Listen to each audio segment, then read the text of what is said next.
Et bonjour, là on va continuer en électronique de puissance, en l'occurrence le composant la diode, utilisé dans les redresseurs. On va étudier le simple alternance et le double alternance. Donc on trouve ça notamment dans la traction électrique, tout ce qui est variateur de vitesse, par exemple dans tout ce qui est motrice, TGV, dans les variateurs industriels, variateurs de vitesse, dans les alimentations, postes de télé, etc. Quand on a 4 diodes, ça s'appelle pont de Grace, d'accord? D1, D2, D3, D4. Ici, on a une seule diode, la cathode, l'anode. Ok? Donc, quand on attaque ici avec un signal positif, donc elle est passante. Quand un signal négatif, elle est bloquée. D'accord? Ici, on peut la trouver ici à l'intérieur des variateurs. On l'utilise pour le redressement. Après, on filtre et après, on vient hacher le signal pour changer la fréquence. D'accord? Et si on change la fréquence, on change la vitesse. Voilà l'utilisation. Donc, il faut bien connaître son comportement. Alors, le comportement de la diode, dès qu'il a 0,6, la tension de seuil, il est passante. Vous voyez? Dès qu'on atteint 0,6, il devient passante. Le courant passe. Par contre, vous voyez ici, 0,6, le courant passe.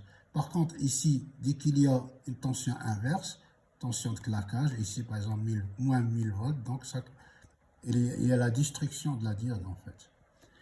Donc, ici, on va regarder mono-alternance non commandée. La diode n'est pas commandée, il se conduit naturellement. Dès qu'il y a 0,6, il devient passante. Simple alternance, là on a une source alternative, hop. On a une diode, on a une charge. Quand l'alternance positive, la diode elle est passante, voilà. Quand l'alternance négative, la diode elle est bloquée.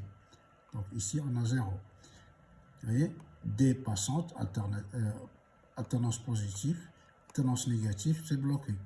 La tension moyenne à connaître par cœur pour un mono-alternance, c'est Vmax sur pi. D'accord? Voilà. Pour le double alternance, là on va utiliser 4 diodes. Ici, le signal toujours alternatif, D1, D4 pendant l'alternance positive et D3, D2 pendant l'alternance négative.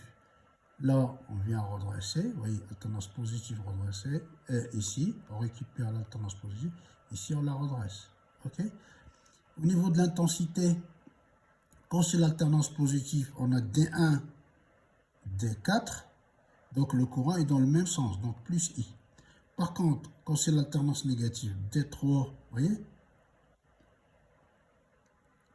D2, vous voyez, le courant, il est négatif. C'est pour ça qu'on trouve moins I.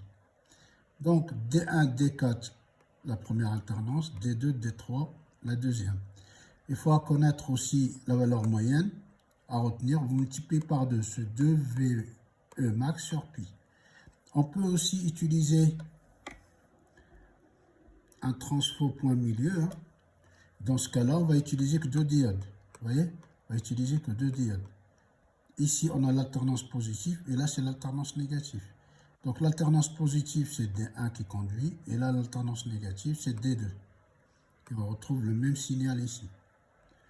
Mais bon, ça, c'est point milieu, c'est des montages d'avant.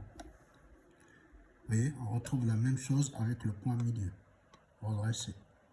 Et l'intensité aussi, pareil. Donc, conclusion, le redressement double alternance, on peut le réaliser avec un pont diode de 4, d'accord, ou 2 diodes plus transfo à point milieu. La différence, c'est par rapport aux pertes. C'est-à-dire, si on a 4 diodes, bah, forcément, il y en a 2 qui vont conduire et les autres, ils ne conduisent pas. Donc, voilà. Merci de votre attention et à bientôt.